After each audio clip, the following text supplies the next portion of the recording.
TBSE, Miami. My name is Dr. Steve Katz. I am a dentist, and I love what I do.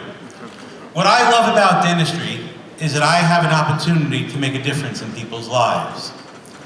They don't teach us that in dental school, nor do they teach us how to enjoy what we do or to be successful.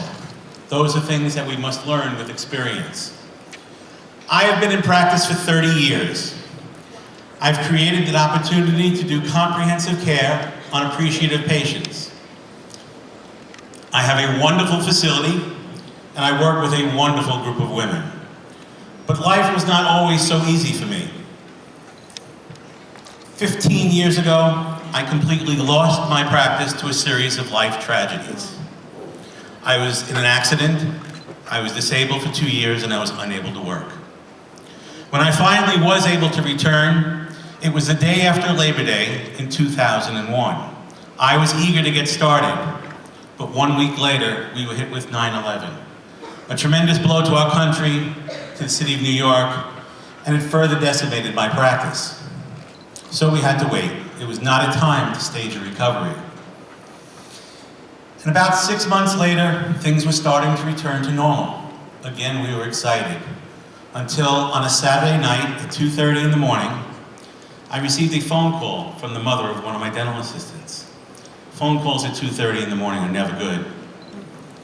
She said that Bianca had been in a terrible accident. She had just gone to an MTV party. She was exiting a taxi cab when an out-of-control drunk driver jumped the curb and crushed her up against the building. She lost one leg to her hip, she was in a coma, and she would likely lose the use of both of her arms. It was not a good time for our practice, but Bianca's needs were greater than ours. In life, you are only given a limited number of opportunities to truly make a difference in someone else's life. And if you let those opportunities go by, they do not return. So we dedicated our practice for the next 6 months to her benefit. And at the end of that period of time, we were able to purchase for Bianca a computerized prosthetic limb, a hand-operated car, and we handed her a check for $500,000 to help her get a life story. Thank you. Here's a picture of Bianca after she came back to work. You see, dentists do amazing things. We truly make a difference in people's lives. We provide comfort, we relieve pain, we take away infection, we make people look good, and feel good about themselves. We give them confidence and self-esteem in social and work situations. We help them enjoy life. And the best part of it is, they have the belief that we can make this difference for them. While on the subject of beliefs, let me talk about Dr. Martin Luther King, truly one of the great leaders of our time. Dr. King was not the only black man to grow up in a pre-civil rights South who went through a difficult time. He was also not the only minister to have an incredible gift with the spoken word. But whereas most were talking about what was wrong and what they wanted to change, Dr. King spoke of his dream that we could live cooperatively and in harmony, and things could be different. And he was able to cross demographic barriers of race, religion, politics, and gender. And he attracted 1 million people to the mall in Washington. Not because they wanted to hear his "I have a plan" speech, but because they wanted to hear his "I have a dream" speech. And our patients have dreams too. They dream that they can look like movie stars and TV stars, that they can be confident and feel comfortable in social situations. And they feel that we can help them enjoy life and enjoy the way they eat. It's a tremendous responsibility we have, but it's very fulfilling. How do we accomplish this? Patients are not inspired by treatment plans to correct a chipped tooth,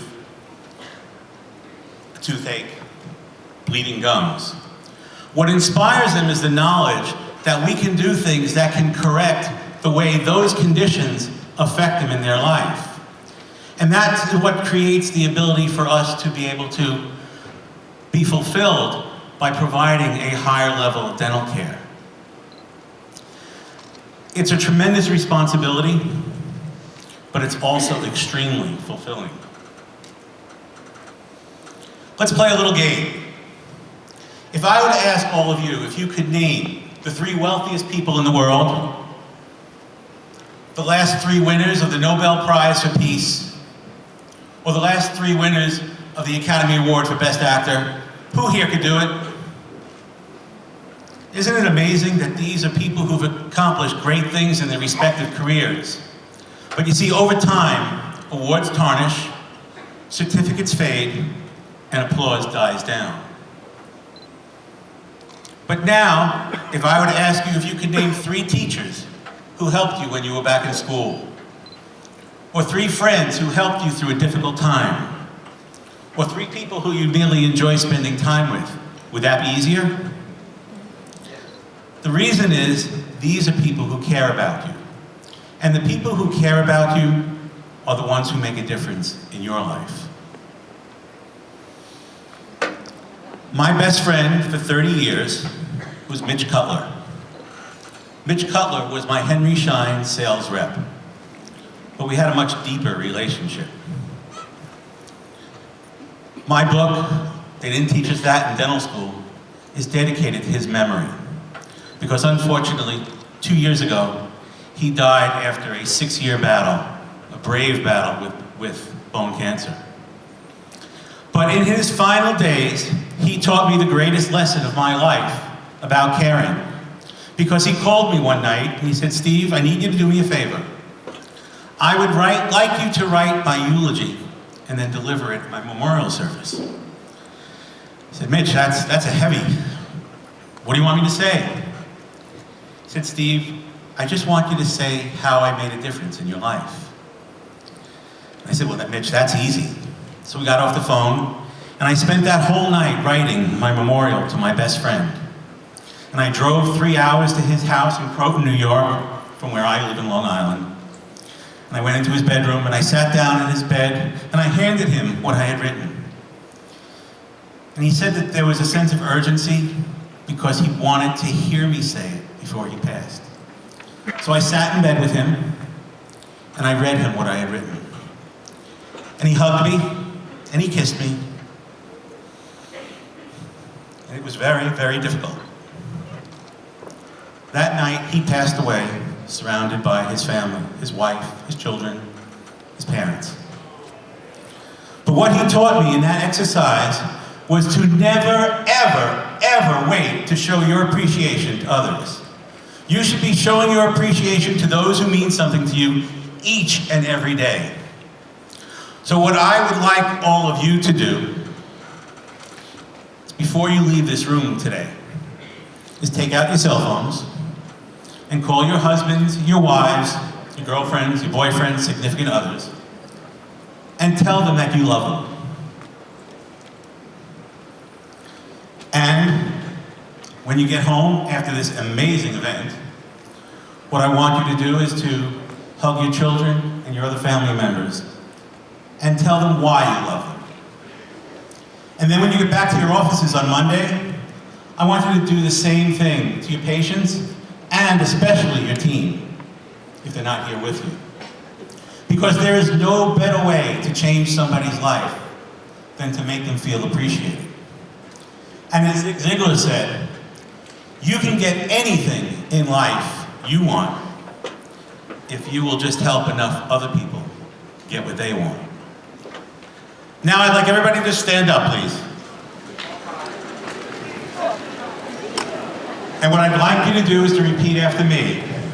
I believe. I believe. I believe. I believe. I believe I make. I believe I make. I believe I make. I believe I make.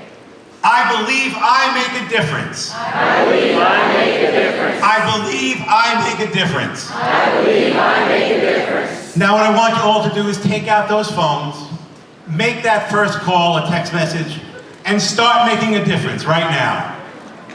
Thank you.